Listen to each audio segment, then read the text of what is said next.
اگر علی نہ ہوتا تو ہم ہلاک ہو جاتے. کہا آپ ہی خلافت کو لیجئے، لیکن میرے مولا نے کیا فرمایا کہ میں اس خلافت کو ایسے نہیں لوں گا. اگر خلافت کو لینا ہے تو آپ کو پتا ہے ہم غدیر والے ہیں. ہم غدیر والے ہیں. کہا کیا مطلب؟ کہا اعلان کرایا جائے 3 دن کے بعد ظاہری خلافت کو میں لوں گا. تمام مدینے کے لوگوں کو ہر جگہ پہ اعلان ہو گیا کہ لوگ آ جاؤ تاکہ مولا کائنات کو ظاہری خلافت دی جائے گی. اب میرے مولا کے پاس آئے اور آنے کے بعد جیسے ہی دیکھا کہ مجمع سارا اپنا تو نہیں ہوتا تھا، اس میں کوئی بیگانے بھی ہوتے، کوئی دشمن بھی تھے، کچھ منافق بھی تھے. اور منافق کے لیے تو جناب حضرت عبداللہ ابن عباس سے جب پوچھا گیا کہ آپ زمانہ رسالت میں کیسے پہچانتے تھے کہ یا رسول اللہ ہمیں کوئی کسوٹی معیار تو بتا دے کہ اس میں جو مجمع میں مومن کون ہے، منافق کون ہے، تاکہ پتہ چل جائے. تو وہ کہتے ہیں کہ کننا نعرف المنافقین فی زمن النبی ببغضهم عن علی بن ابی طالب. کہا زمانہ رسالت میں جب ہم پہچاننا چاہتے تھے ان میں مومن کون ہے، ان میں منافق کون ہے، کہا ان کے سامنے نماز نہیں پڑھتے تھے، روزہ نہیں رکھتے تھے، حج نہیں کرتے تھے، زکات نہیں دیتے تھے، کیا کرتے تھے؟ کہا ان کے سامنے علی کے فضائل پڑھتے تھے. تو جیسے ہی وہاں پہ منافقین نے دیکھا کہ مولا کائنات آ رہے ہیں اور ایک دوسرے سے کہنے لگے آپ جانتے کہ ممبر کے 4 دن ہیں. تب رسول اللہ اوپر بیٹھتے تھے تو دوسرے بادشاہ نے نیچے بیٹھ گیا، اس سے نیچے، اب تیسرا اس سے نیچے، چوتھا جو ہے وہ تو مولا کائنات سے کہا یا تو نیا ممبر بنائیں یا آپ زمین پہ بیٹھ جائیں گے. یہ کہتے رہے لیکن میرے مولا ان کے مجمع کو چیرتے ہوئے آئے اور اس ممبر پہ بیٹھ کر آپ نے وہ جملہ وہ دعا پڑھی الحمدللہ الذی جعل الحق علی مقامہ، کہ اس پروردگار کا شکر ہے کہ آج حق اپنے مقام پہ آ گیا. وجعل الحق وذاک الباطل ان الباطل کان زہوقا. حق آیا اور باطل چلا گیا. اور اس کے بعد میرے مولا فرماتے ہیں کیا تم اس ممبر کو دیکھ رہے ہو، ان لکڑیوں کو دیکھ رہے ہو؟ ارے علی کے قدم تو وہ ہے جو مور نبوت کے سوار ہیں.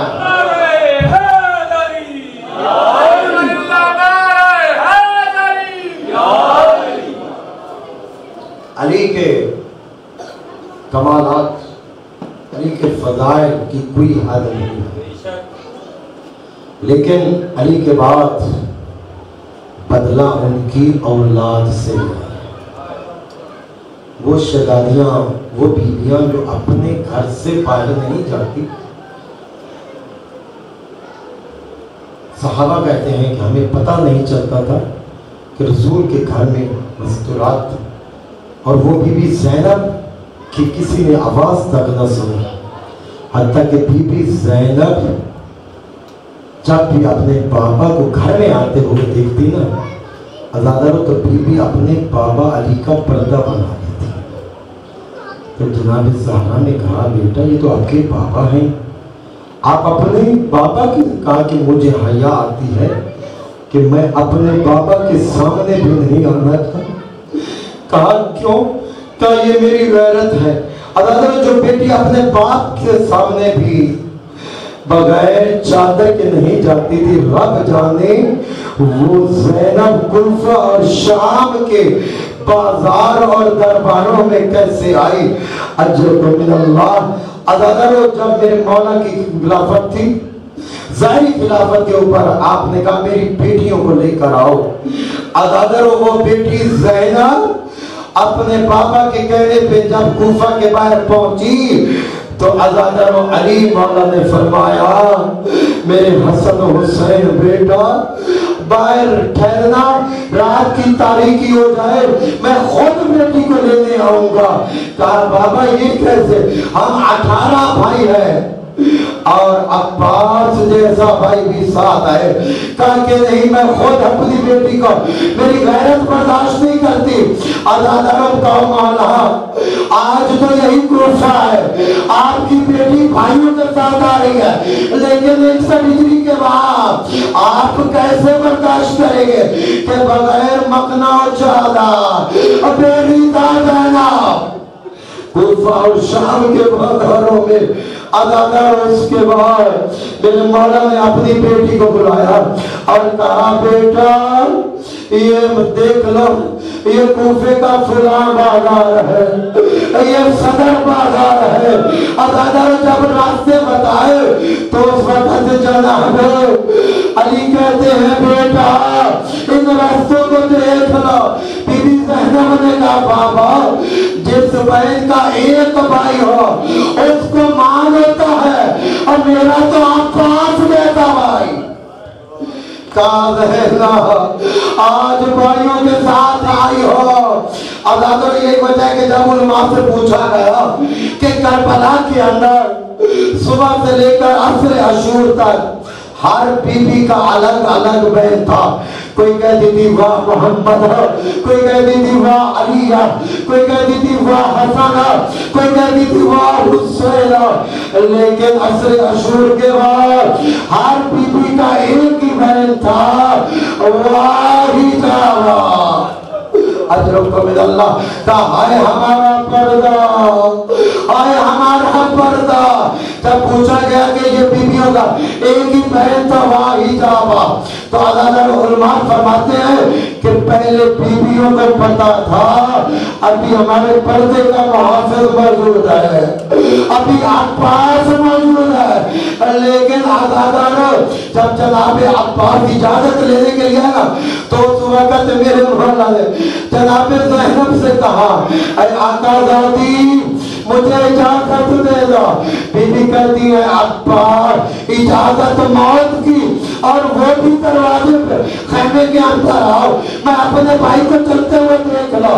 عزادار بیویوں نے جناب عباس سے کہا عباس ہم تیرے سہارے پہ مدینہ چھوڑ کے آئی تھی، عباس اب ہمارا کون سہارا بنے گا؟ عباس بی بی زینب نے سب بیویوں سے کہا میں نے تمہارے سے وعدہ کیا تھا، اب میں تمہارے پردے کی زیام ہے، اب میرا عباس جا رہا ہے۔ عزادار اس کے بعد جناب عباس کو جب آقا حسین کے بعد جناب سکینہ اپنے چچا کو لے کر آئی، آقا حسین دیتا سکینہ اور سوچ کی اجازت دلوانا کہیں ایسا نہ ہو میرا عباس بھی مارا جائے اور تیرا علی اصغر بھی نہ بچے۔ عزادار جناب عباس کو پانی کی اجازت تو ملی لیکن جنگ کی اجازت نہ ملی۔ میرے مولا نہر فرات پہ آئے، مشک سکینہ کو جب بھرا، عزادار اس کے بعد جناب عباس نے پانی نہیں پیا، نہ آپ کی سواری نے پانی پیا۔ عزادار پیاسا عباس کہ میں کیسے پانی پیا؟ ابھی تک تو میرا آقا حسین پیاسا ہے، ابھی تک تو سکینہ پیاسی ہے، ابھی علی اصغر۔ عزادار پیاسوں کو یاد کر کے جناب عباس نے پانی نہ پیا، لیکن مشک سکینہ کو اپنے سینے سے لگایا۔ ادھر ظالموں نے حملہ کیا، کوئی دائیں طرف سے حملہ کر رہا ہے، کوئی بائیں طرف سے حملہ کر رہا ہے۔ جب دایاں بازو قلم ہوا فرماتے علی اکبر کا صدقہ، جب دوسرا بازو قلم ہوا فرماتے علی اصغر کا صدقہ۔ عزادار اس کے بعد میرے مولا نے مشک کو اپنے سینے سے لگایا اور عالم عباس کو اٹھانے والوں جب میرے مولا عباس کا علم کبھی تک جاتا تھا کبھی ادھر گرتا تھا، سکینہ کہتی ہے بابا کیا میرے چچا کو خیر ہے؟ کیا تیرے چچا کے بازو قلم ہو گئے؟ سکینہ نے سب بچوں کو بلایا، کہا بابا ہمیں معاف کر دے، اب میرے چچا کو بلا لے، ہم وعدہ کرتے آج کے بعد ہم پانی نہیں مانگیں گے۔ عزادار اس کے بعد جناب عباس نے آخری سلام کیا، علیکم السلام یا ابا عبداللہ۔ ادھر سے میرے مولا چلے اور فرماتے